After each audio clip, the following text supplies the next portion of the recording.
So may survey ako dito sa aking Facebook page, no, regarding kung sino yung mai-impeach talaga, si Sara Duterte o si PBBM. Para sa akin, sabihin nyo bias ako, pero siyempre ang mai-impeach talaga dito si Sara Duterte, no.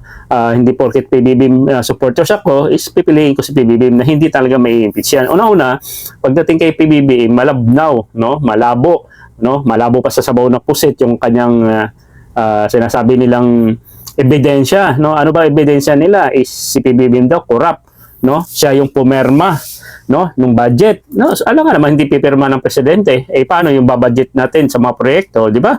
So siya daw yung corrupt, no? Siya daw yung flood control, siya daw yung mastermind. So ang daming bumabatikos kay PBBM pagdating sa flood control, sa mga pagnanakaw, di ba? Baliktad, siya na nga yung siya na nga yung nagbulgar sa pagdating sa corrupt, no, lalo na sa flood control, siya pa yung i-impeach, siya pa yung pinagbibintangan.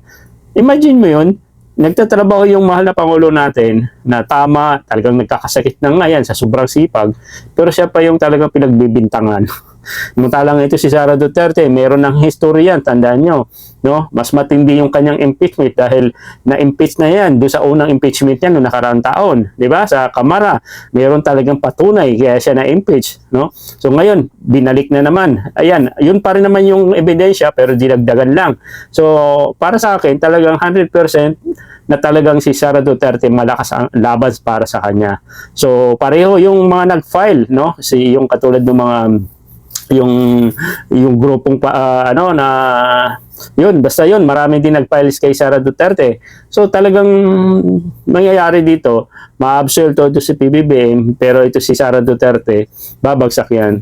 Kaya ito, may plano itong Sara Duterte na grupo, yung mga senador, may plano na tanggalin itong si Tito Soto at papalit si Cayetano. Kasi yun yung pinakaalas ni Sara Duterte is yung mga senador. Kasi alam natin yung mga senador is talagang halos kalahati dyan is maka-Sara Duterte. Kaya baliktarin yan eh.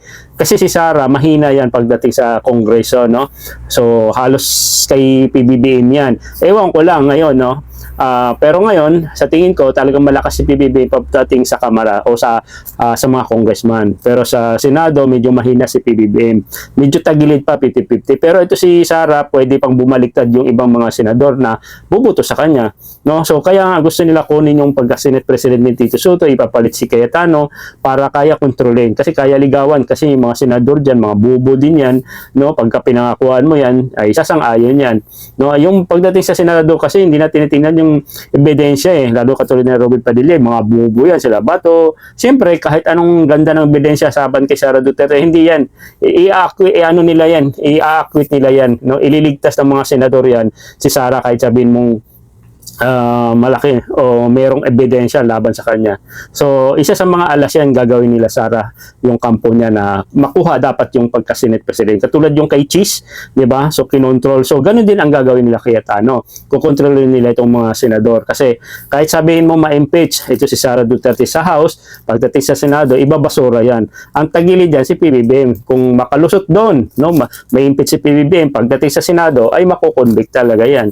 So, talagang tagilid. So, yun yung pinakaalas ng mga ni Sara, no? Kailangan makuha yung posisyon na Senate President kay Tito Soto at ipapalit ito si Cayetano para maliligtas si Sara Duterte. So, abangan natin yung mangyayari, no? Sa susunod na bukas. I think umpisa na yung hearing kung talagang maglalabasan na ng mga ebidensya.